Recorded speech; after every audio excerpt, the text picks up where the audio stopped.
Kasado na ang pagsasagawa ng pinakamalaking Asian swimming meet sa Pilipinas. Yan ang ulat ni Daryl Oclares.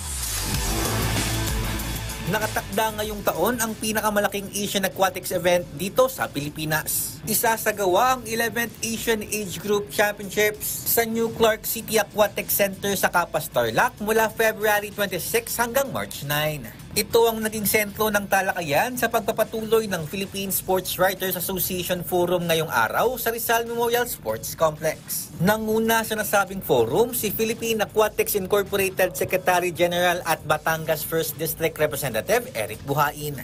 First time na in the history na magkakaroon ng ganitong event sa Pilipinas. Ang laking bagay ito para makita ng ating mga kabataan na swimmers in all the 4 disciplines, what is the level that we have to be in for future to be competitive internationally. And the announcement by World Aquatics that this will be a qualifying for the Paris Olympics. Kabilang din sa dumalo ay sina Local Organizing Committee President and CEO Joseph Jojit Alcazar at COO Dave Carter. Ayon kay Alcazar, magsasagawa pa sila ng isang meeting ngayong araw para masiguro na handa na ang lahat para sa hosting ng Asian Age Group.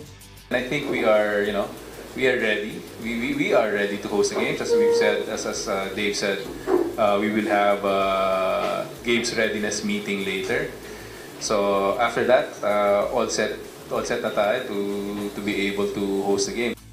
Ibinahagi naman ni Carter ang 4 na aquatic disciplines na kabilang sa nasabing swimming event. Swimming will be slated on 26th until 29th of February. And diving is 26th of February until the 1st of March. Artistic swimming is 2nd of March until the 6th.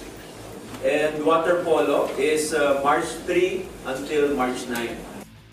Samantala, suportado rin ni Pangulong Ferdinand R. Marcos Jr. ang pagsasagawa ng Asian Meet sa bansa. Magugunita na noong January 17 naglabas ang Malacanang ng Memorandum Circular No. 43. Ayon sa memorandum, hinihikayat ni Marcos ang mga ahensya ng gobyerno na tumulong para sa matagumpay na hosting ng Asian Age Group.